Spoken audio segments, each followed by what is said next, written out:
Okay, we're on the second problem now, and this is the only other problem, but it's got quite a few parts.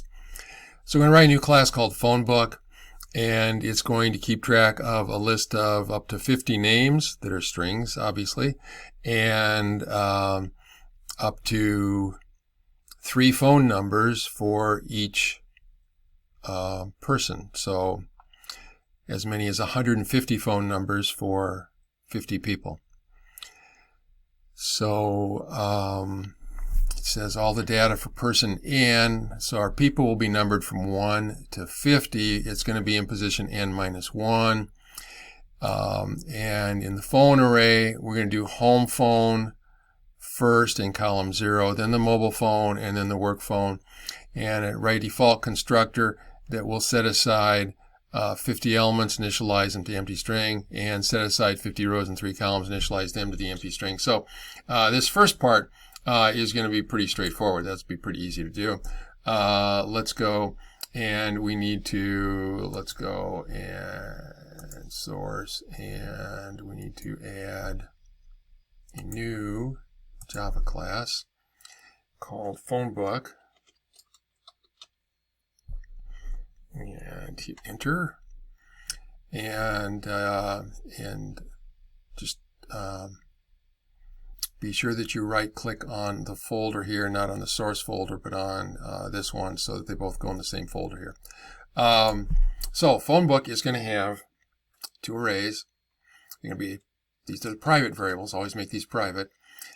String array, and it's going to be name. And I'm going to have a private string 2-dimensional array called phone. Okay. And we're going to write a constructor. And constructors are always public. And look at that. It knows what I'm trying to do here. And we're not going to pass in anything. We're just going to default everything to an empty string. So we'll do this in 2 steps because stepping through the 2-dimensional array is going to require nested loops. So we could do it in 1 step, but I think it's a little simpler if we break it down. So for I equals 0, I is less than, and let's do, it didn't say this, but let's go ahead and do private final int max names equals 50. Okay, and then if you ever want to change size, you just have to change that one line. So max names I plus plus.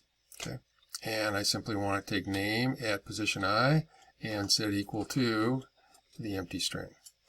Then I want to go and I want to do, we got rows and columns, so I'm going to use R and C equals 0.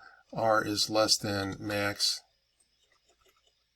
names R plus plus, and then we're going to have a, when we're on a given row, we're going to go across the column. So for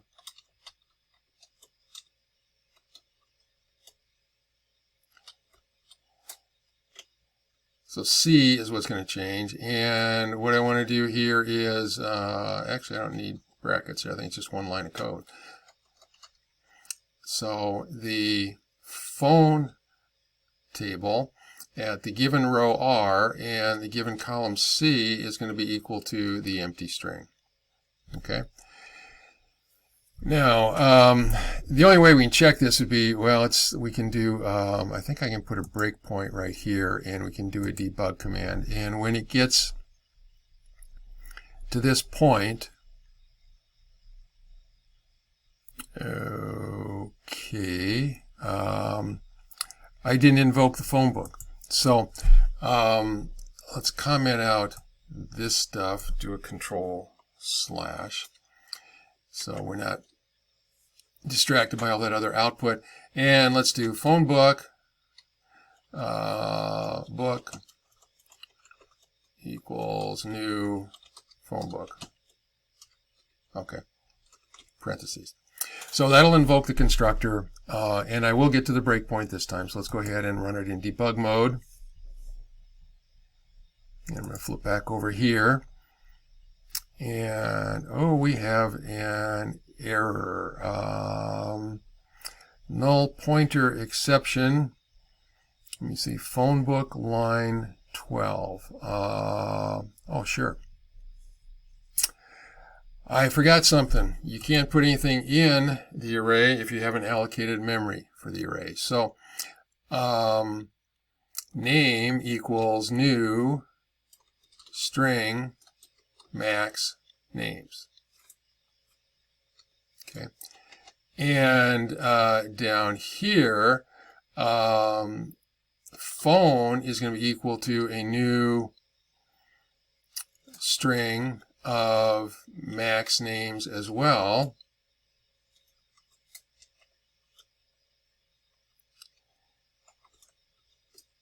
Okay.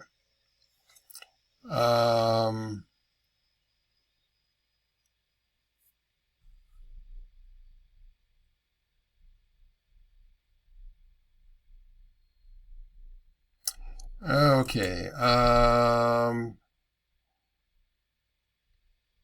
Can I do that? I can't. Okay. So what that'll do is it'll allocate a 50 element array for me, but I want each element of the array to point to another 3 element array, which means that I'm going to have to, before I do my for loop here, I'm going to have to allocate memory for the 3 columns. So let me see. Phone at position R is going to be equal to a new array of string, and it's going to have 3 elements in it. Okay, so now I think we should be good.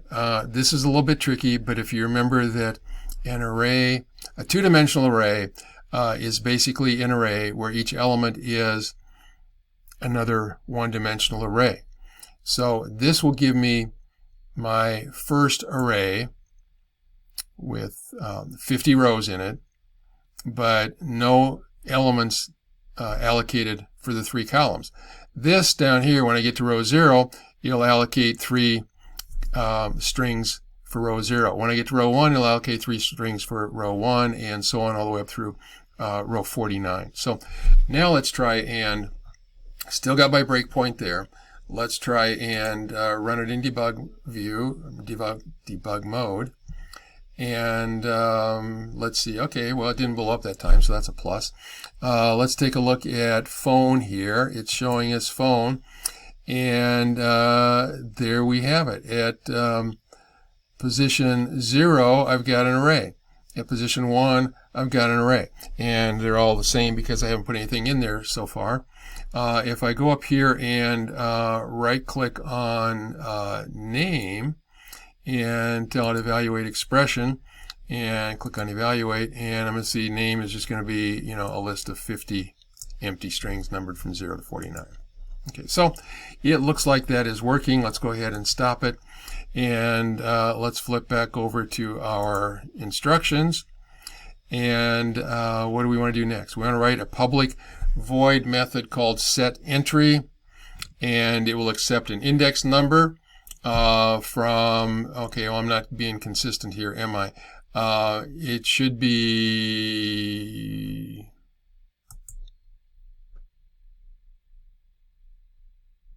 if I want to be consistent with this, then this should be a number from 1 to 50.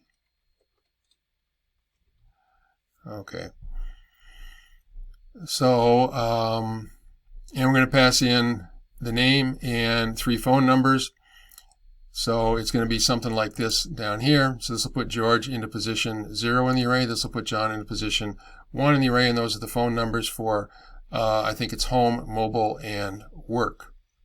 Okay. So let's flip back over. And we need to write a okay, so done our constructor. Now we need to write a public function called setEntry. It's going to be void. Pass in an integer, which is going to be the position, and we're going to send in a string called name, and